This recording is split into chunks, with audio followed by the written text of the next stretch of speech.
Bonjour tout le monde et bienvenue dans cette nouvelle vidéo de nature sur la Manie Païenne. Donc aujourd'hui je suis dans la forêt, en fait comme vous avez pu le voir, j'étais déjà il y a 2 jours, je me suis pris une rincée formidable. Donc aujourd'hui je vais profiter de cette journée de beau soleil pour revenir faire un tour. Puisqu'en fait je suis en repérage tout simplement pour un nouvel emplacement, pour un camp de bivouac tout simplement. Puisque alors vous avez déjà vu dans une précédente vidéo mon autre camp de bivouac, mais j'en avais besoin d'un autre qui répondait à certains critères que l'autre n'avait pas. Donc on va se faire un petit feu, on va se faire un thé et puis je vais vous expliquer tout ça.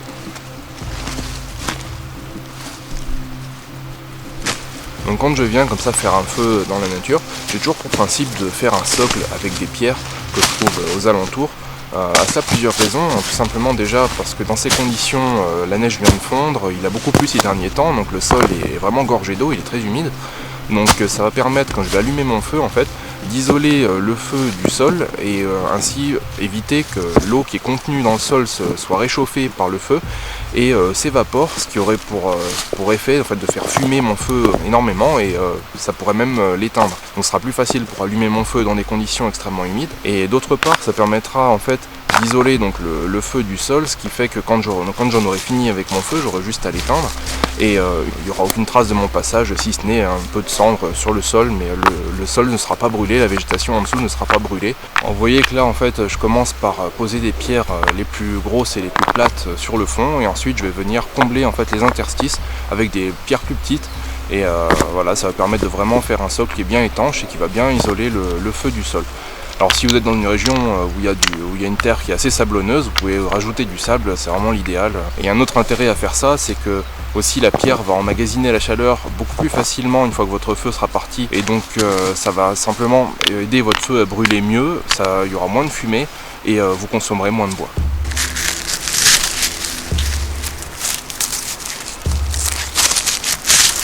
Alors, il existe un autre allume-feu qui est totalement naturel, il s'agit de la sève de pin, donc de la sève de sapin. Donc soit on peut la trouver directement sur place là où on est, si on a des conifères autour de soi, soit moi ce que je fais c'est en général quand j'en retrouve qui est coagulé, alors souvent quand on se balade il peut y avoir des sapins voilà, qui sont blessés et du coup ils vont se mettre à produire beaucoup de sève qui va coaguler sur le tronc. Donc là on peut le ramasser très facilement, souvent elle est bien sèche, surtout au début de l'hiver. Et du coup c'est facile de la récolter et de la conserver dans une petite boîte pour une utilisation ultérieure. Et donc moi je vais me servir de coton pour l'enflammer.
Santé.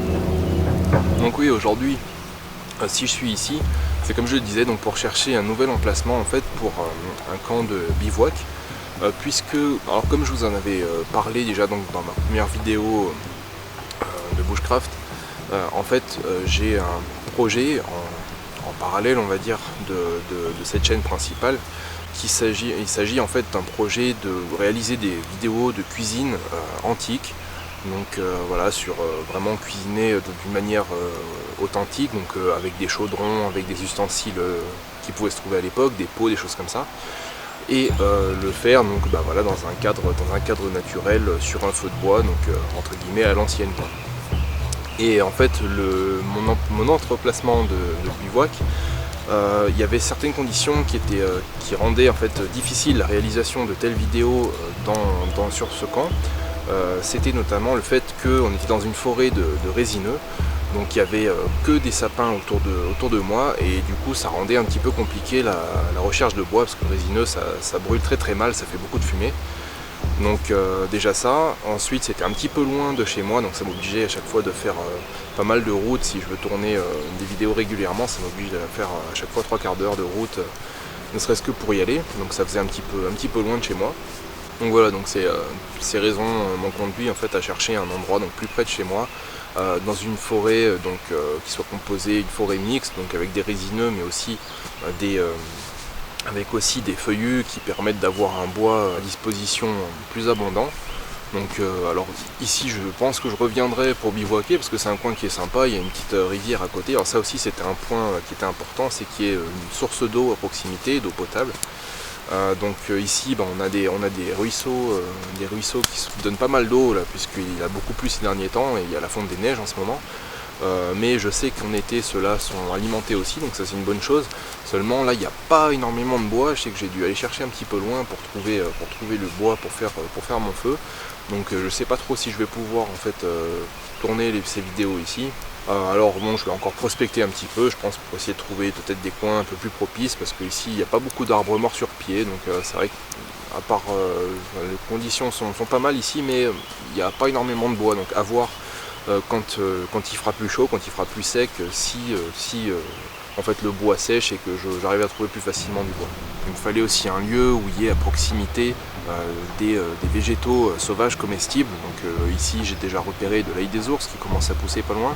Donc ça c'est une bonne chose, ce qui n'était pas le cas là-bas, puisqu'on est dans une forêt artificielle de résineux. Donc dans les forêts de résineux, il n'y a rien qui pousse quasiment à part de la mousse. Alors qu'ici dans une forêt mixte où il est susceptible d'y avoir beaucoup plus de végétation sauvage avec des comestibles sauvages que je pourrais inclure dans mes recettes, puisque à l'époque c'est vrai qu'on trouvait ce genre justement de végétaux sauvages qui étaient inclus dans les produits de l'agriculture. Donc voilà, la deuxième chose que je voulais évoquer, c'est que en fait ces vidéos elles ne seront finalement, je les avais annoncées en fait qu'elles seraient publiées sur cette page, sur cette chaîne, en tout cas sur la Manie Païenne, mais finalement ce ne sera pas le cas. Je vais créer une chaîne annexe, et donc je vais vous expliquer pourquoi. Tout simplement parce qu'en fait sur la Manie Païenne, donc cette chaîne, vous en avez peut-être rendu compte, mais cette chaîne n'est pas monétisée. Pour la bonne raison que ces vidéos ne me coûtent rien en fait à produire, puisque voilà, j'ai les livres que j'achète pour traiter des sujets, je les aurais achetés dans tous les cas. Les visites aussi que je fais à droite à gauche, je les aurais faites aussi dans tous les cas. Donc voilà, cette chaîne me coûte absolument rien, et donc j'estime en fait que ce serait malhonnête de ma part de demander de monétiser et puis de demander une participation comme certains le font sur Tipeee ou quoi. Donc j'ai rien contre les youtubeurs qui veulent gagner leur vie en faisant des vidéos, c'est du moment que c'est assumé en tout cas. Mais voilà, c'est pas le but de cette chaîne.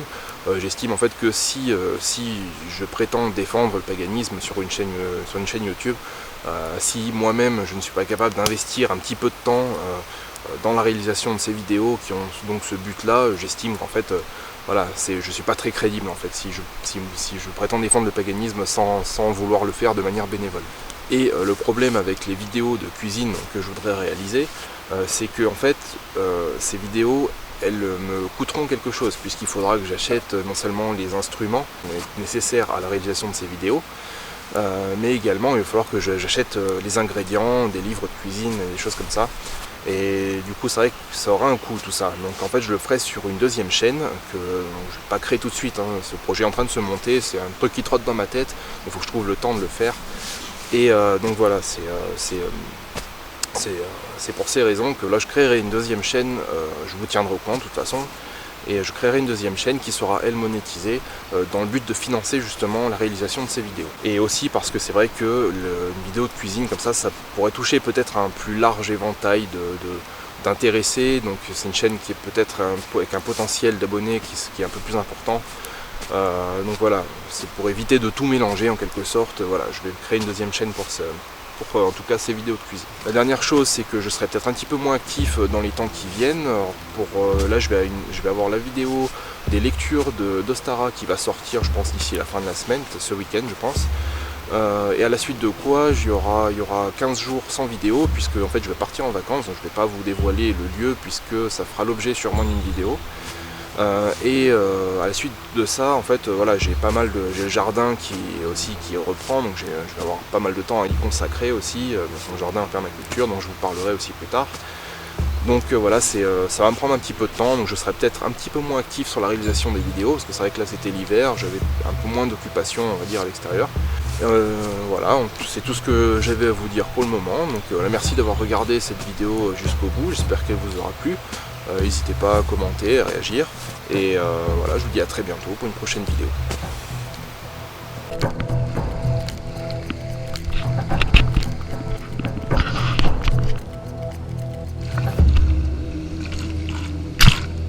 Alors, une dernière chose que je vais faire avant de partir, en fait, c'est poser une caméra de gibier, parce qu'en fait j'ai vu qu'il y avait pas mal de petites crottes d'animaux dans le coin.